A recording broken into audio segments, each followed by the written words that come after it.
ஆன்மீக அன்பர்களுக்கு முதலில் வணக்கம். நிறைய பேர் ஜோதிடத்தில் ஆர்வமா கேட்க வர்றது, என்னுடைய பெண் குழந்தைக்கு எவ்வளவு டிஸ்டன்ஸ்ல இருந்து ஒரு மணமகன் வருவார் அப்படின்னு கேட்குறாங்க. மகனை பெற்ற தாயார்கள் என்னுடைய பையனுக்கு எவ்வளவு டிஸ்டன்ஸ்ல பெண் அமையும், மணப்பெண் அமையும் அப்படின்னு நிறைய பேர் கேட்குறாங்க. இது ஜாதகத்தில் பார்க்கும்போது எளிமையா கண்டுபிடிச்சிடலாம். ஒரு ஆண் ஜாதகத்தில்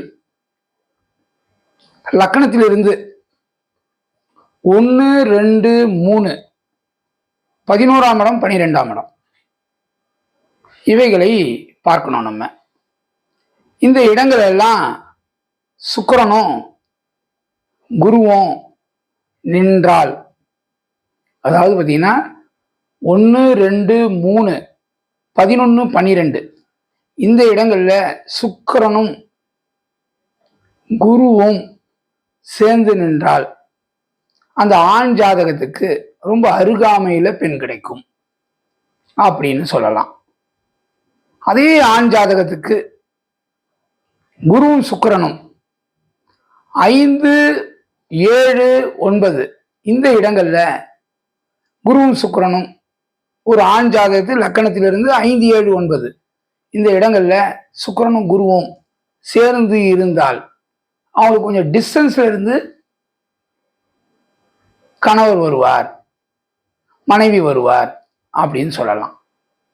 அதே பெண் ஜாதகத்துல அதே 1, 2, 3, 11, 12 இந்த இடங்கள்ல சுக்கிரனும் செவ்வாயும் ரெண்டும் இணைந்திருந்தால், லக்னத்திற்கு 1, 2, 3, 11, 12 இந்த இடங்கள்ல சுக்கிரன் செவ்வாய் சேர்ந்திருந்தால் ரொம்ப பக்கத்துல இருந்து கணவர் கிடைப்பார்.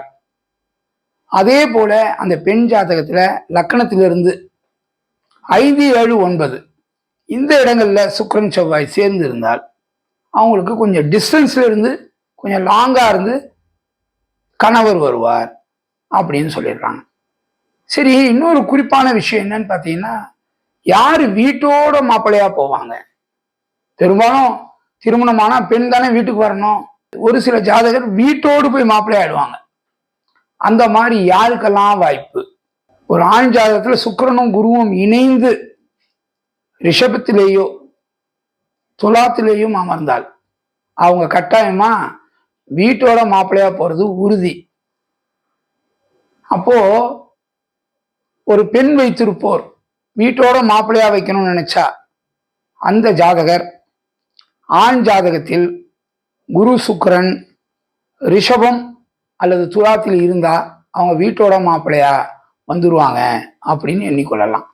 ஒரு சிலர் வீட்டோட மாப்பிள்ளையா வரணும்னு நினைச்சின்னு வரேன்னு எல்லாம் சொல்லிடுவாங்க. வந்துட்டு பிற்பாடு வீட்டோடு மாப்பிள்ளையா வரமாட்டாங்க, பிரச்சனைகளை உண்டு பண்ணுவாங்க. இதை வைத்து தெரிந்து கொள்ளலாம். அதே போல ஒரு ஆண் ஜாதகத்தில் சுக்கிரன் வீட்டில் குரு தனித்து நின்றாலோ, சுக்கிரன் விடமான ரிஷபம் துலாத்தில் குரு நின்றாலும் அந்த ஜாதகர் மனைவியின் குடும்பம் பக்கம் சாய்ந்து விடுவார். அவங்களுக்கே சப்போர்ட் பண்ணுவார். பெரும்பாலும் அவங்க வீட்டிலே குடியிருப்பார் அல்லது மனைவி பேச்சை கேட்டுக்கொண்டு மனைவி குடும்பத்தாரோடு இணைந்து விடுவார், தன் குடும்பத்தை விட்டு விடுவார். இது அமைப்பு. ஆனா அதே போல பெண் ஜாதகத்தில் சுக்கிரன் செவ்வாய் சேர்ந்து ரிஷபத்திலே துலாத்திலே இருந்தா அந்த ஜாதகி, அந்த ஜாதகர் தன் தாய் வீட்டிலேயே அதிகம் இருப்பதை விரும்புவார். அதாவது லக்னத்துக்கு சுக்கிரன் செவ்வாய் சேர்ந்து அவங்க துலாத்திலேயோ ரிஷபத்திலேயோ இருந்துட்டாங்கன்னா, சுக்கிரனும் செவ்வாயும் சேர்ந்து இருந்துட்டாங்கன்னா அந்த ஜாதகர், அதாவது பெண் ஜாதகி தன் தாய் வீட்டிலேயே இருக்கிறதுக்கு அதிகம் விரும்புவாங்க. அதே போல செவ்வாய் தனித்தே ஒரு பெண் வீட்டில், பெண் ஜாதகருக்கு செவ்வாய் தனித்து ரிஷபத்திலேயோ துலாத்திலேயோ அமர்ந்து விட்டாலும் தன் தாய் வீட்டிலேயே இருந்து கொள்ள நினைப்பாங்க.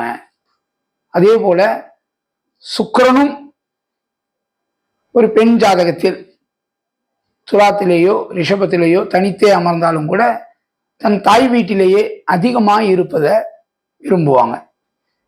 இதுவே இந்த வீட்டோடு மாப்பிள்ளையா போகக்கூடிய சூழ்நிலையை ஏற்படுத்தும். இதை கருத்தில் கொண்டு ஜாதகம் பார்த்து பலன் பெற வேண்டுமாய் கேட்டுக்கொள்கிறோம். நன்றி, வணக்கம்.